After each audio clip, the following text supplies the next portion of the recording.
यीशु में एक मनुष्य ईश्वर नहीं बना, ईश्वर मनुष्य बन गए हैं।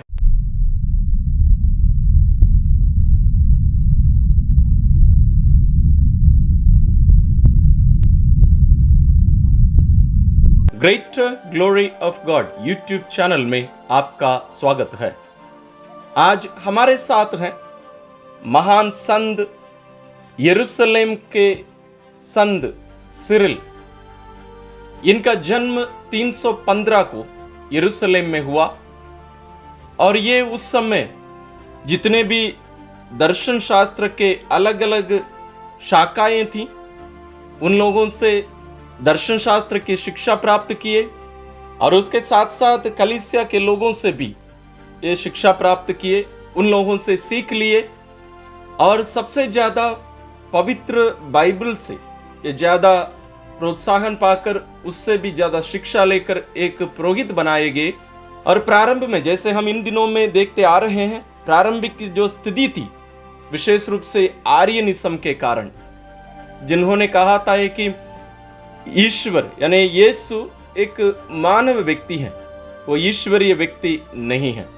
आज हमारे लिए ये सुनना हमें लगेगा कि एक बहुत ही आसान एक बात है, ज़्यादा एक बहुत बड़ी बात नहीं है। लेकिन यदि हम कलीसियाई इतिहास को देखें, ये तीसरी चौथी सदी में एक महत्वपूर्ण कलीसियाई शिक्षा के विरुद्ध चलने वाला एक सिद्धांत था और बहुत सारे लोग, जैसे मैं इसके पहले भी कहा हूँ, बहुत सारे पुरोहित लोग, बिशप लोग और राजनेता लोग उस सिद्धांत को अपनाने लगे थे। तो इसलिए कलीसिया को इस गलत सिद्धांत के विरुद्ध में बहुत ज़्यादा खड़े होकर लड़ना पड़ा।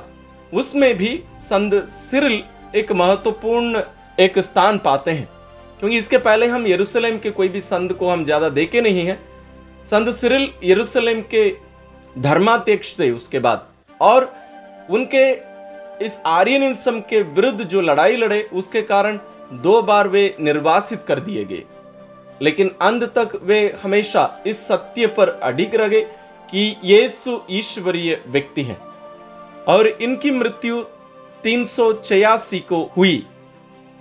आइए हम इनके कथन पर मनन करें। यरूशलेम के संत सिरिल कहते हैं, यीशु में एक मनुष्य ईश्वर नहीं बना, ईश्वर मनुष्य बन गए हैं। आज भी जब हम लोगों से पूछें तो वास्तव में यीशु कौन है, क्या वे ईश्वरीय व्यक्ति हैं या मनुष्य व्यक्ति हैं या मानव व्यक्ति हैं, लोगों को अभी तक स्पष्ट नहीं कि वास्तव में सच्चाई क्या है। कुछ लोग कहते हैं जब यीशु बपतिस्मा ग्रहण किए उस समय पवित्र आत्मा कपोत के रूप में उतर आए और उसी समय वे ईश्वरीय बनाए जाते हैं। ईश्वर उनको गोद लेते हैं, ईश्वर उनको अपनाते हैं, इसलिए उस समय वे ईश्वरीय बन जाते हैं। और भी बहुत सारी गलत धारणाएं लोगों के मन में ना केवल उस सदी में थी, लेकिन आज भी यहाँ तक हमारे बहुत सारे विश्वासियों के मन में ये गलत धारणाएं आज भी हैं। इसलिए आप लोग यदि ध्यान से देखे होंगे तो मैं इन दिनों में विशेष रूप से इसी बात को दोहराते आ रहा हूँ। इसका मेन उद्देश्य यही है कि हम इस सत्य को समझें और अपनाएं, क्योंकि यह हमारे विश्वास का प्रभु यीशु के बारे में और प्रभु यीशु में हमारे विश्वास का आधार है।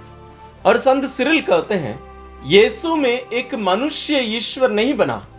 वो जो प्रभु यीशु हम जो कहते हैं, जो मरियम से जन्मे, वो एक मनुष्य जैसे हम हैं वैसे नहीं है। यानी वो एक मनुष्य जो मरियम से जन्मे वो ईश्वर नहीं बने हैं। मनुष्य यीशु जो व्यक्ति है वो मानव व्यक्ति है, वो ईश्वर नहीं बने हैं। ये गलत धारणा है कि मानव व्यक्ति जो यीशु है या यीशु जो मानव व्यक्ति है वो ईश्वर बने, नहीं, उल्टा है। यीशु ईश्वरीय व्यक्ति है, वो स्वयं ईश्वर है, वो मनुष्य बन गए हैं। इसमें आसमान और जमीन की फर्क है। इस सत्य को ध्यान से समझिए और जानिए और परखिए। और इसी पर जैसे हम मनन चिंतन करते आ रहे हैं, ईश्वरीय प्रेम प्रकट होता है। ईश्वर के लिए इतना करने की क्या जरूरत थी कि वे हमारे समान, हमारी परिस्थिति में हमारे साथ खड़े रहें, हमारे जैसे ही बन जाएं। यहाँ ईश्वरीय प्रेम प्रकट होता है। लेकिन यहाँ महत्वपूर्ण बात यह है कि वास्तव में यीशु ईश्वरीय व्यक्ति हैं। ईश्वरीय व्यक्ति हैं। ईश्वरीय व्यक्ति एक बहुत सरल नहीं है जैसे हम सोचते हैं कि हाँ बहुत बड़ी बात नहीं है ये। नहीं, ये बहुत बड़ी बात है। ये बहुत बड़ी बात है। यदि जैसे हमारे देश में सबसे अमीर लोगों में आते हैं, जैसे श्री अंबानी हो या श्री अदानी हो या अन्य कोई बड़े अमीर व्यक्ति, यदि कल आपको पता चले या हमें पता चले कि वो सब कुछ त्याग कर एक गरीब व्यक्ति के झोपड़ी में जाकर उनके साथ रहने लगे हैं, उनके समान बन गए हैं, इसका मतलब ये नहीं कि वो वापस चले जाएंगे, बल्कि हमेशा के लिए अपना धन दौलत वे त्याग कर उस गरीब व्यक्ति के साथ उस गरीबी में जीने के लिए चले गए। ये सुनने से हमें लगेगा अरे इतना बड़ा व्यक्ति ये क्यों कर दिए। यदि हमें पता चले कि वे इसलिए किए कि वो उस व्यक्ति से प्यार करते हैं, हमें लगेगा अरे तो ये तो बहुत अच्छा आदमी निकले। हम एक साधारण मनुष्य के बारे में हम ये सोच रहे हैं। लेकिन आप सोचिए, स्वयं ईश्वर मतलब वो व्यक्ति जो सारे ब्रह्मांड को बनाए, जो कुछ हम देख रहे हैं और जो कुछ हम नहीं देख सकते हैं, ये सब कुछ उन्होंने ही बनाया है, सर्वशक्तिमान है। उनके लिए क्या जरूरत थी कि वो हमारे समान, आपके समान, मेरे समान एक मनुष्य बनकर हमारे बीच में निवास किए? क्यों? ये सब हम जानते हैं कि ईश्वर हमसे प्यार करते हैं। हम इस सत्य को समझें कि यीशु ईश्वरीय व्यक्ति है।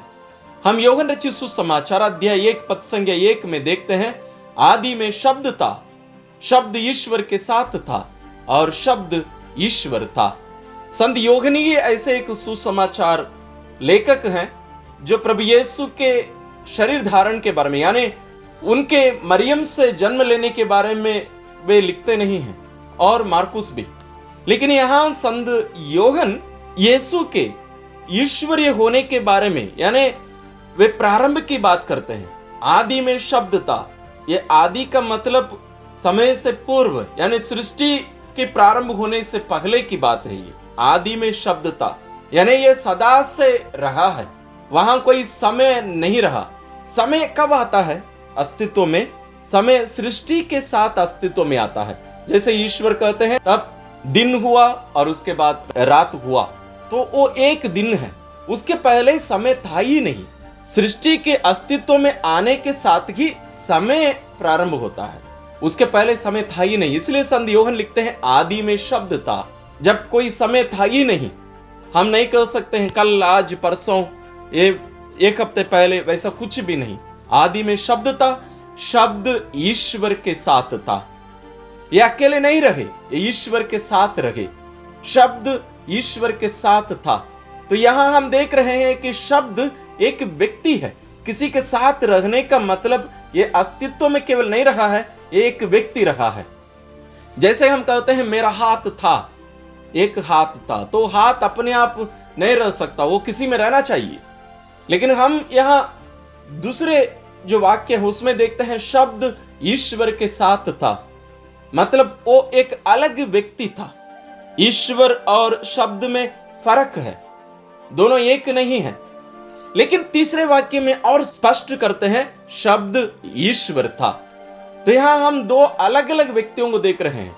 आदि में शब्द था, शब्द ईश्वर के साथ था और शब्द ईश्वर था। ये जो त्रिएक ईश्वर का जो दूसरा व्यक्ति है वही है वो शब्द। हम कहते हैं पिता का इकलौता पुत्र, निजी पुत्र। और पद संख्या 14 में हम पढ़ते हैं शब्द ने शरीर धारण कर हमारे बीच निवास किया। जैसे संत सिरिल कहते हैं यीशु में एक मनुष्य ईश्वर नहीं बना, ईश्वर मनुष्य बन गए हैं। शब्द ने शरीर धारण कर हमारे बीच निवास किया, यानी शब्द जो ईश्वर है, हम उस शब्द के जगह पर यदि हम ईश्वर शब्द का प्रयोग करें तो ये वाक्य बदल जाएगा। इसको हम ऐसे कहेंगे, ईश्वर ने शरीर धारण कर हमारे बीच निवास किया। हम जब शब्द सुनते हैं हम भूल जाते हैं कि वास्तव में ईश्वर के बारे में संत यूहन्ना लिख रहे हैं।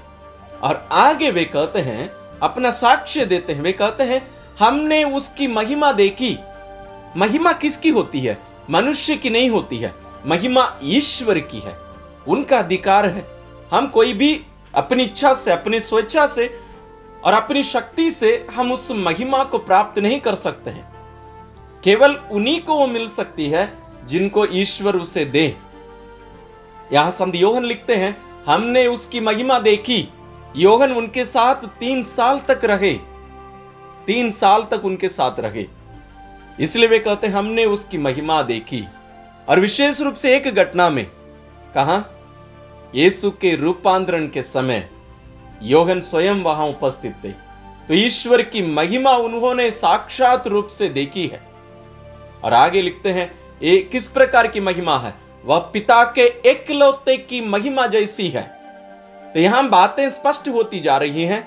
जो शब्द ईश्वर के साथ था, जो शब्द ईश्वर था, ये उस ईश्वर का जिसके बारे में संत योहन कह रहे हैं, ये उनका बेटा है, एकलौते की महिमा जैसी, यानी उस पिता के एकलौते की महिमा जैसी, पिता के बेटे की महिमा जैसी है ये महिमा। अनुग्रह और सत्य से परिपूर्ण, ईश्वर की कृपा और सत्य से परिपूर्ण, उनमें ये पूर्णता है, उनमें कोई कमी नहीं है। हम ये नहीं कह सकते हैं कि ईश्वर थोड़ा सा उसमें प्रकट हुए, नहीं। यानी ये ईश्वर जो मनुष्य बने, जिनका नाम यीशु है, उनमें ईश्वरीयता का पूर्ण रूप से हम उनमें देख सकते हैं। ईश्वरीयता पूर्ण रूप से उनमें प्रकट हुई। वो पूर्ण रूप से ईश्वर हैं, थोड़ा नहीं है। 40, 50, 60, 99 नहीं, 100% वो ईश्वर हैं, 100% वो ईश्वर हैं। हम इस सत्य को समझें, हमारे लिए बहुत ही महत्वपूर्ण है। इसलिए शायद आप लोगों को भी लगेगा कि फादर हर दिन लगभग इसी बात को दोहराते जा रहे हैं। मैं इसलिए इसको दोहराते जा रहा हूं, अलग अलग संतों के द्वारा, उनके कथनों के द्वारा, उनके लेख के द्वारा, कि हमें इस बात स्पष्ट होनी चाहिए। हमारे दिल दिमाग में ये, हमारे अंदर आत्मा में बैठ जाना चाहिए। कल हमारे पास इसके बारे में कोई भी प्रश्न हमारे मन में उठना ही नहीं चाहिए, कोई संकोच होनी ही नहीं चाहिए।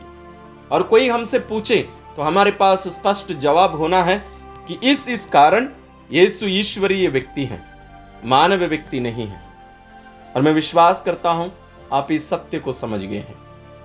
आइए हम अपनी आंखें बंद करें। यरूशलेम के संत सिरिल कहते हैं, यीशु में एक मनुष्य ईश्वर नहीं बना, ईश्वर मनुष्य बन गए हैं। बहुत ही सरल वाक्य, बहुत जल्दी याद भी हो जाएगा, लेकिन ये सत्य हम पूर्ण रूप से कभी समझ नहीं पाएंगे।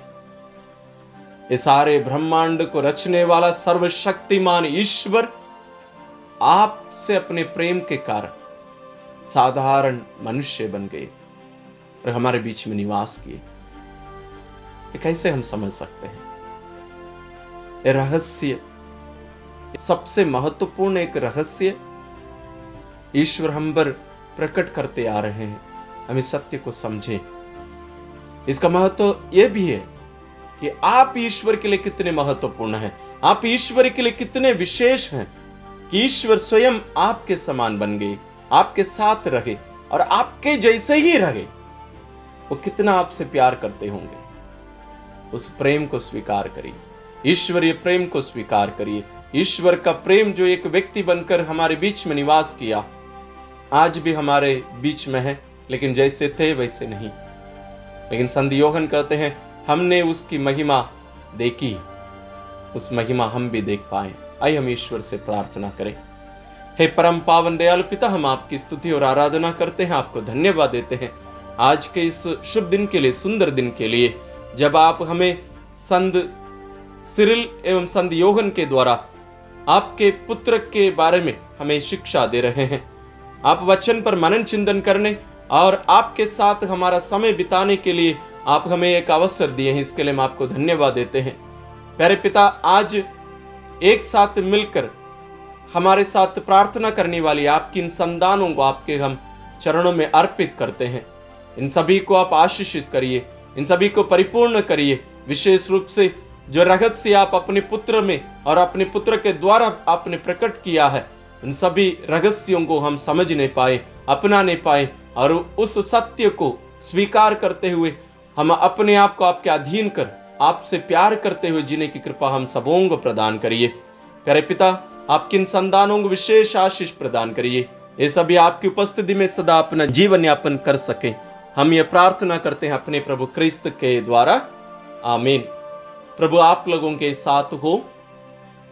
सर्वशक्तिमान ईश्वर पिता और पुत्र और पवित्र आत्मा आप सबों को आशीर्वाद प्रदान करे, आमीन। यरूशलेम के संत सिरिल के द्वारा ईश्वर आप सबों को आशीर्वाद प्रदान करें।